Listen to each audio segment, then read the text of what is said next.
Welcome to The Romantic Side of Suspense with Sarah Hamaker. In each episode, she'll talk with your favorite romantic suspense authors. They will take you behind the scenes of the writing process, giving excerpts from their writing, and share stories about their writing life. Buried Evidence by Kellie VanHorn. Can unearthed bones solve a 10-year-old cold case? Returning home isn't easy for forensic anthropologist Lainey Hamilton, especially when it means examining bones that could belong to her long-missing best friend, the sister of the man she once loved. But now someone wants Lainey dead, and her ex-boyfriend, Police Sergeant Ryan Mitchell, must shield her. As the predator stalks them, can Lainey and Ryan finally uncover the tragic truth about their past? Hi, and welcome to this episode of The Romantic Side of Suspense. I'm your host, Sarah Hamaker, and I'm so glad you joined me. Today, my guest is Kellie VanHorn, an award-winning author of inspirational romance and romantic suspense. So welcome to my show, Kellie. Thanks, Sarah. I'm so glad to be here. So you write romance and romantic suspense. How do you juggle? I mean, they're similar because romance and both. See, I'm smart that way. Figured that one out. But how do you find it difficult to kind of switch between your romance and your romantic suspense books, or is it pretty easy to kind of straddle those two genres? You know, they have so much in common in a way that I haven't found it too difficult, but I tend to write more romantic suspense. I find that often when I'm writing romance that if the plot feels boring, I can't send in someone with a gun the way that you can in a romantic suspense. So I kind of right. prefer like the action and excitement of the other. Yeah, I think that's why I enjoy writing it. Not that romance in turn is boring, but I think trying to think of to write 50,000 plus words, and I'm like, I don't know how to do it if they're not like in danger or trying to solve a mystery. Yeah, exactly. I think I just read too much Nancy Drew, Trixie Belden, Happy Hollisters. I was a big Nancy Drew reader too, so I think that's like that. It's nice to have that mystery in there, and it adds a whole extra dimension to the story that you don't have in a regular romance. So where do you find your romantic suspense inspiration? How do you come up with your plots for those books? Well, with my first, which is called Fatal Flashback, that one was inspired actually by the setting. So my husband and I were living in Texas, and we went on a camping trip out to Big Bend National Park, and I fell in love with the setting, and I had never written anything before long, nothing book length, and I just latched onto this idea that like this would be an amazing place for a romance between a park ranger and somebody else, and there's going to be action and adventure. And so that kind of set me off on my quest to figure out how to write my first book. And it took a long time and many rewrites before it ended up in the published version. And that was like challenging for me to figure out how do I come up with a plot to go with my setting. So that took many evolutions with all of the rewrites. But then for my newest book, Buried Evidence, that one actually started with the plot and not the setting. And in that case, it was actually inspired by a true story that happened in my college town. And so that's where I got that idea from. But I find that often my ideas just kind of come in like a flash, right? Like a character or a scene or the setting. And then from there, I just have to dig in and figure out what's going on with these people, what's going on here, and unravel the plot. Yeah, and I think that, writers, especially writers of romantic suspense, we, at least all the authors that I've talked to on my podcast, it's just like we have this it's just this innate curiosity, to kind of see beyond the surface of the story. A couple of my ideas were kind of loosely based on, like a true story, and I thought, because you're always going to what if, or yeah, and if we go dig a little deeper, here's the real meat of the news article, because obviously a news article they just get the surface. of what the mystery or this whatever it is. Yeah, exactly. I have this idea, and I haven't done anything with it yet, but there is this couple that go around on their boat, and I forget where, and I can't remember if they traveled around, but they go in, if people have missing loved ones, they think they, drowned in the lake, they go and they look for them. Oh, how interesting. Yeah, that they never found the body, kind of thing, and it's hard to have closure for that, and we all know, so they go and they do that, and I thought, that would make a great book. I haven't done anything with it yet, but it's just and also it was like a story I just read that was an excerpt from a newspaper, and I was like, wow, that is like a weird story, but such a great a great one. Right. So feel free to use it if you need to. Well, thanks, Sarah. You want, because it'll be a while. That I'll have to do a lot of research for, and I'm not sure I have the time right now. I have other stories that are less research heavy that need to get out. So yes, that scares me too sometimes. Like, how am I going to write that occupation? Or I love this idea, but I really don't know enough about it. And how would I even learn? Yeah, right, exactly. Because we want our books to be, accurate and have that believability on it. And not that I fear that makes me sound like a lazy writer. I know all the historical writers out there are like, well, we do so much research, and I admire that, and I love that. I just have more limited writing time, and I'd rather spend it writing than researching. Yes, I'm there with you. A lot, but I do research. Okay, everyone out there, I do my research, but I don't. There's research, and then there's research. I can't do the latter. I can't do that. So, what does your family think about your writing? Well, I have 4 kids, and the older 3 are 15, 13, and 10, and then I have a little one who's 3. So, of course, he doesn't get it. But the older ones have seen me doing this for years. My husband used to babysit them one night a week so I could go have writing time. And so it's been very, I think, really good for them to see how I've kept pursuing it year after year. And now I have these actual published books that show up in boxes on our doorstep. And they're really excited about it. So I think that's really nice. But I will say my 2 oldest are boys, and they're not the target audience for romantic. And so the very first book that came, right, one of my sons pulls it out and looks through it, and he goes, "This looks like garbage, Mom. I don't want to read this." I laugh, and I'm like, thanks, dear. Well, it wasn't written for you, so that's okay. Yeah, I know, right? Now, I have 4 kids, too. Mine are older. My oldest 2 are girls. They're 17 and 18. And when my first book came out a couple years ago, they're like, so we get to read it finally? I never let them read anything. I said, yes, you can read it. So they read it. They're like, yeah, okay, it was all right. They like more like fantasy and that kind of. And I'm like, it's not. I know it was too realistic. One of my daughters was like, I know it was too realistic for you. She goes, Mom, it was okay. And I feel like even when they're telling me, like, Mom, your book is trash, they still have this like little hint of pride in their voice. Yeah.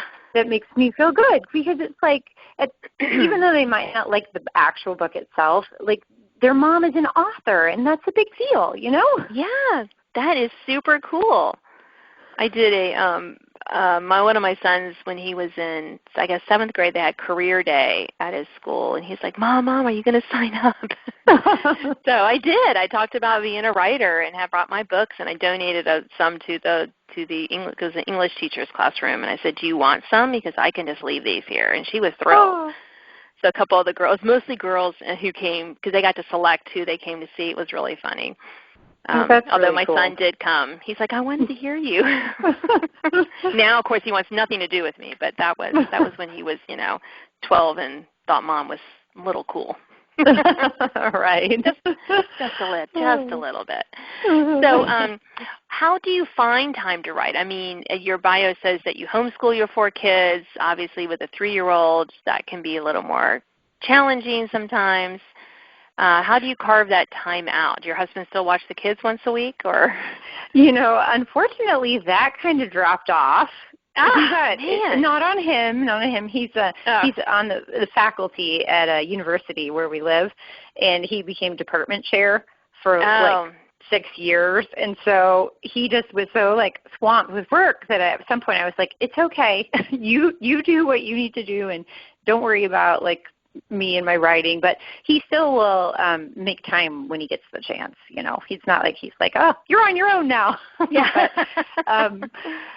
But definitely having the little guy threw off my schedule. So for a long time with homeschooling, we would get most of our work done in the morning, and then after lunch they would have like quiet time to kind of, you know, like play Legos or do puzzles or read to themselves, and then they'd have extra time in which I had assigned reading for them of school books. So I would get, you know, maybe like 2 hours kind of to myself in the afternoon where I would make a lot of progress. But then when my youngest was born, it, of course, threw off everything. And so for over the last few years, I've been just making I'm a night owl, so this is really hard, but I've been making myself get up just a little early, like a half hour, 45 minutes earlier than everybody else, so that I start my day with words. And I feel like if I just get up and get 300, 400, 500 words in first thing in the morning, then even if I get nothing else in the rest of the day, I feel like I accomplished something.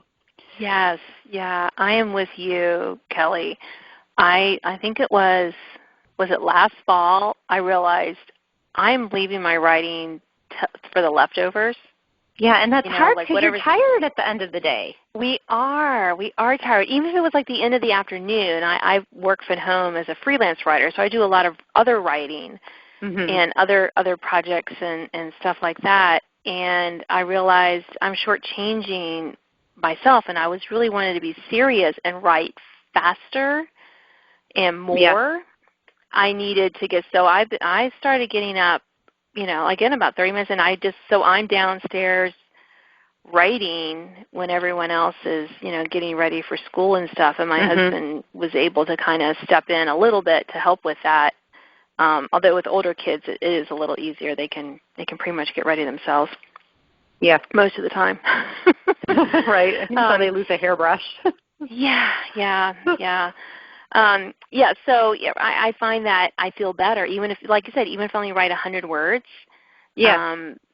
It does make me feel like, okay, I am making more progress. And I did. I wrote a book a lot faster, and it was a better book because I was writing every day. That's great. At least Monday through Friday and stuff. And so I'm like, okay, this is sustainable. I can do this. Yeah. You know, I always went to bed early anyway, so what difference does it make? It feels in a way like you're eating an elephant one bite at a time, right? Like, and I know some people can churn out like a 5,000-word day, and I imagine like how nice that would feel to make so much progress. But even with like a tiny little pace, as long as you're doing something every day or almost every day, it's amazing, really. Like you can get a whole love-inspired manuscript done in, you know, a couple of months, as long as you work on it every day. Right. Yeah, exactly. Well, unfortunately, we are out of time. We are out of time. So thank you so much for being on my show. Thank you so much for having me, Sarah. It was really fun. You have been listening to The Romantic Side of Suspense. I'm your host, Sarah Hamaker, and I'm so glad you joined me. Today I've been talking with Kellie VanHorn. She's an award-winning author of inspirational romance and romantic suspense. Stay tuned for an excerpt from her latest romantic suspense, Buried Evidence. Now an excerpt from Buried Evidence by Kellie VanHorn. Lainey Hamilton couldn't shake the feeling she was being followed. Adjusting the leather strap of her messenger bag, she glanced over her shoulder as she walked down the regional airport's long ramp leading to the baggage claim on the lower level. Only the same handful of ticketed passengers who shared the bumpy flight from Indianapolis trailed behind her. The plane had been tiny, the kind with just one seat on each side of the aisle, and aside from the harried mother dragging along her infant and screaming toddler, everyone kept to themselves. Maybe the jitters came from being back here in southern Indiana again, 10 years after she'd shaken the proverbial dust off her boots and sworn never to return. Or maybe it was knowing who might be waiting with the squad car to drive her back to her hometown of Sandy Bluff. Lord, please let it be anyone but Ryan Mitchell. A decade hadn't been long enough to erase the memory of his broken expression when she told him she was leaving, which was just stupid considering they'd been only teenagers, as if a pair of 18-year-olds could make a relationship work for a lifetime. At the bottom of the ramp, she spotted a sign for the ladies' room. She'd better take a moment to freshen up and make sure she didn't appear as frazzled as she felt. The heavy door swung shut on silent hinges as she slipped inside one of the stalls. Hopefully, whoever the police chief sent would wait outside the terminal, giving her a few extra minutes to mentally prepare. Of course, half a day's worth of travel from Washington, D.C. hadn't been enough, so maybe that was wishful thinking. A latch clicked shut somewhere inside the bathroom, startling Lainey out of her thoughts. Another one of the passengers, no doubt. She glanced around the space as she stepped up to the sink to wash her hands, but didn't see anyone. Time to get this over with. Letting out a tense sigh, she stuck her hands beneath the dryer. Hot air blasted over her skin like a tornado. As she pulled her hands back and the noise died, something hard and sharp pricked the center of Lainey's back. A knife? Her heart skyrocketed into her throat, but before she could call for help or think through the haze of panic, a low, muffled voice spoke. Male or female, she couldn't tell. "Don't move and don't make a sound. I know why you're here. Get on the next flight and leave now, or you won't get another choice. Now count to 50. Lainey sucked in a few rapid breaths and started counting. 1, 2, 3. The knife point disappeared from her back, followed by barely audible footfalls. Should she risk turning around?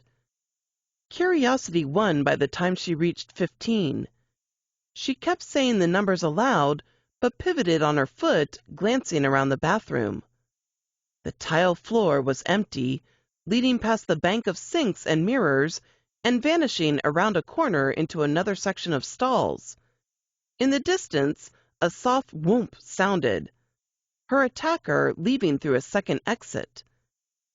Drawing in a shaky breath, Lainey turned to the door she'd entered. The latch had been flipped shut, locking it from the inside. The click she'd heard. She jerked it open and escaped into the freedom of the airport's corridor, then darted past the restroom to glance down an adjoining hallway. Surely the exit had led out here, but there was no sign of her attacker. Time to find security. No one was in sight, so she dashed through the sliding doors into the baggage claim area. One of the conveyor belts had started up, and the passengers from her flight gathered around it, waiting for their bags.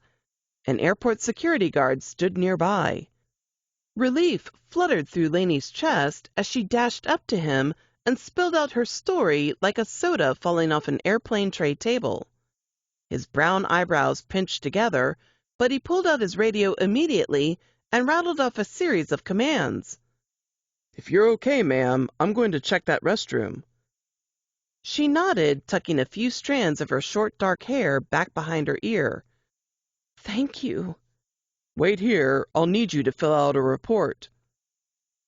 The man disappeared back through the sliding doors, and Lainey held her breath, wishing the glass wasn't frosted. After a couple of minutes in which nothing happened, she glanced over at the nearby moving conveyor belt. Bags had started lurching their way up out of the murky depths of the cargo area and now dropped onto the belt. She kept an eye out for her black Samsonite carry-on, watching as one passenger after another claimed a suitcase and retreated through the doors toward the parking lot. She'd packed light for this trip. Lieutenant James Mitchell, Ryan's father, and chief of the Sandy Bluff Police, had assured her they needed her expertise for only a few days. As a postdoctoral fellow in the Physical Anthropology Department of the Smithsonian, Laney was used to assisting local law enforcement with forensic analysis of human remains. But southern Indiana wasn't exactly local. Not anymore. But when she'd asked Jim why he wanted her out of all the forensic anthropologists available, he'd merely said, "You're the right one for this case, Laney. We need you here." Thanks for listening to The Romantic Side of Suspense with Sarah Hamaker. If you enjoyed this episode, please leave a review. You can sign up to receive notifications of upcoming podcasts and listen to previous editions at sarahhamakerfiction.com.